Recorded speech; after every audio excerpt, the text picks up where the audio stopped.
नमस्कार, मी कृपा Sapkal news uncut मध्ये आपलं स्वागत करतेय। या बातमीपत्रात आढावा घेणार आहोत टॉप 10 घडामोडींचा। मनसेचे अध्यक्ष राज ठाकरे यांच्या संघटन कौशल्याचा तसेच पक्ष बांधणीच्या अनुभवाचा फायदा सर्वांनाच होईल, त्यामुळे मनसेचा निर्णय दिल से घेतल्याने त्यांचे अभिनंदन करतो, असं म्हणत मंत्री राधाकृष्ण विखे पाटील यांनी आपलं मत व्यक्त केलंय। तसेच नाना पटोले यांच्या अपघाताला घातपात समजवण्याचा प्रयत्न केला जातो, यात घातपाताचा दुरान्वय संबंध दिसून येत नाही, असं मत सुद्धा त्यांनी व्यक्त केलंय। राज्यात काय परिणाम होईल? खरं राज ठाकरे साहेबांचं निश्चितच आम्ही स्वागत करतोय। खरं म्हणजे मनसेने निर्णय दिल से घेतलेला आहे, खरं म्हणजे त्याचा आम्हाला सर्वांना मनस्वी आनंद आहे। निश्चितच त्यांचे संघटन कौशल्य, त्यांच्या असणाऱ्या संघटने उभारणीचा अनुभव महाराष्ट्राला त्याचा निश्चितपणे फायदा होईल।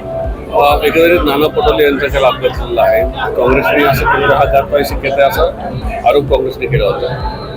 मला वाटतं खरं म्हणजे नानाच त्याचं उत्तर देऊ शकतील, परंतु महाराष्ट्राच्या राजकारणामध्ये अजून एवढी पातळी आपण गाठलेली नाही। ते आमचे माझे मित्र आहेत, पक्षीय मतभेद जरी असले मला वाटतं असं कोणी घातपात करील, अपघात करील अशी काही वस्तुस्थिती नाही आहे। आणि त्यामुळे स्वतः माननीय उपमुख्यमंत्री महोदयांनी, गृहमंत्री महोदय माननीय देवेंद्रजी फडणवीस साहेब यांनी महाविकास आघाडीचे अधिकृत उमेदवार शशिकांत शिंदे यांचे साताऱ्याच्या वेशीवर जंगी स्वागत करण्यात आलंय। सातारा लोकसभा मतदारसंघाची उमेदवारी जाहीर झाल्यानंतर हलगी तुतारी वाजवत हजारो कार्यकर्त्यांच्या उपस्थितीत त्यांचं स्वागत करण्यात आलंय। दरम्यान शशिकांत शिंदे हे कराड इथे जाऊन स्वर्गीय यशवंतराव चव्हाण यांच्या समाधीस्थळी अभिवादन करून आपल्या प्रचाराची सुरुवात करणार आहेत।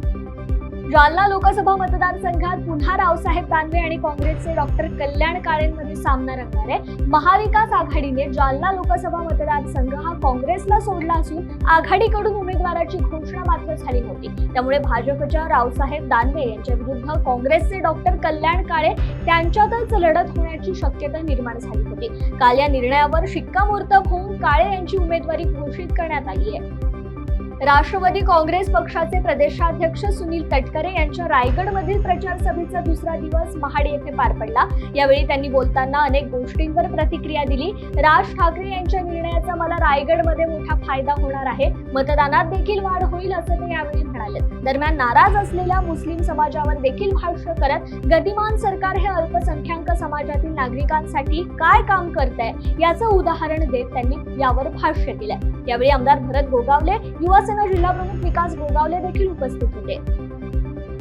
सध्या निवडणुकीचा काळ असल्याने अनेक आमदार खासदार हे सोशल मीडियावर वेगवेगळ्या पोस्ट करतात, मात्र आपण काय पोस्ट करतो याचं गांभीर्य देखील नेते मंडळींना असणं गरजेचं आहे। गुढीपाडव्याच्या दिवशी श्रीकांत भारतीय या भाजप आमदाराने घरी एक श्वान आणलं आणि या श्वानाला चक्क शंभू असं नाव देऊन ती पोस्ट सोशल मीडियावर व्हायरल केली। या पोस्टमुळे आता चांगलाच वाद पेटल्याचं पाहायला मिळत असून वंचित बहुजन आघाडीसह अनेक संघटना आक्रमक झाल्यात। पार्टीचे आमदार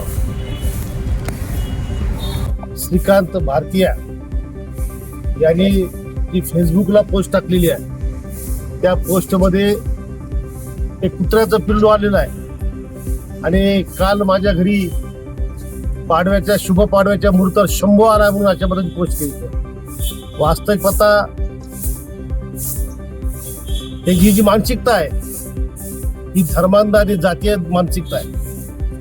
काल संबंध महाराष्ट्रामध्ये जरी नवीन वर्षात स्वागत होत असलं तरी आदल्या दिवशी छत्रपती संभाजी महाराजांचा वध तुळापूर या ठिकाणी करण्यात आला होता आणि हा हरामखोर आमदार, कुत्र्याचं नाव शंभू महाराज होते आणि होतं योगायोग पाड्याच्या दिवशी आलाय।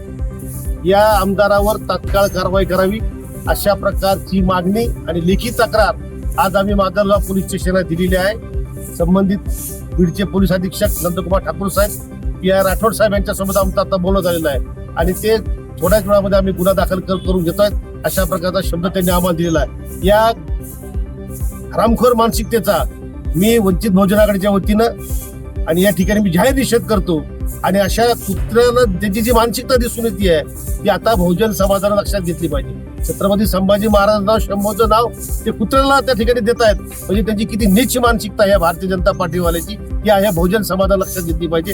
एवढंच मी या ठिकाणी म्हणेन। चला।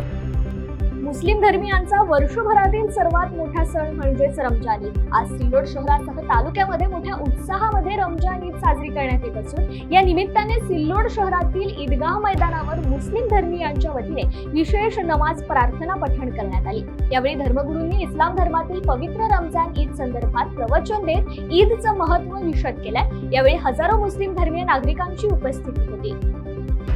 हरियाणातील महेंद्रगडमधील कनिना येथील उन्हाणी गावाजवळ शाळेची बस उलटून भीषण अपघात झाला. या अपघातात 5 मुलांचा मृत्यू झाला असून 15 जण गंभीर जखमी झालेत. माहिती मिळताच पोलीस घटनास्थळी पोहोचले असून तपास करत आहेत. जखमींना उपचारासाठी सिव्हिल हॉस्पिटलमध्ये दाखल करण्यात आले. मिळालेल्या माहितीनुसार ओव्हरटेक करण्यामुळे हा अपघात झाल्याचं बोललं जात आहे. गंभीर जखमी मुलांना रेवाडी येथे रेफर करण्यात आलंय. प्रादेशिक हवामानशास्त्र केंद्र मुंबई यांनी दिलेल्या सूचनेनुसार जालना जिल्ह्यात 10 ते 12 एप्रिल या कालावधीत येलो अलर्ट जारी करण्यात आलाय. या कालावधीमध्ये तुरळक ठिकाणी विजेच्या कडकडाटासह हलका ते मध्यम स्वरूपाची पावसाची आणि ताशी 30 ते 40 किलोमीटर प्रति तास वेगाने वादळी वारा वाहण्याची आणि 13 एप्रिल रोजी विजेच्या कडकडाटासह हलका ते मध्यम स्वरूपाच्या पावसाची शक्यता वर्तवण्यात आली आहे. IPLच्या मैदानात आज मुंबई आणि RCB यांच्यात सामना होणार आहे. गुणतालिकेत तळाला असणाऱ्या दोन्ही संघातील लढत रोमांचक होणार आहे. भारतीय वेळेनुसार सायंकाळी 7:30 वाजता सामन्याला सुरुवात होईल. दोन्ही संघाला आज विजय गरजेचा आहे. मुंबई इंडियन्स 4 सामन्यात 2 गुणांसह 18 क्रमांकावर आहे, तर RCB 5 सामन्यात 2 विजयांसह 9व्या स्थानावर आहे. प्ले ऑफ मध्ये पोहोचण्यासाठी दोन्ही संघांसाठी आजचा सामना महत्त्वाचा ठरणार आहे.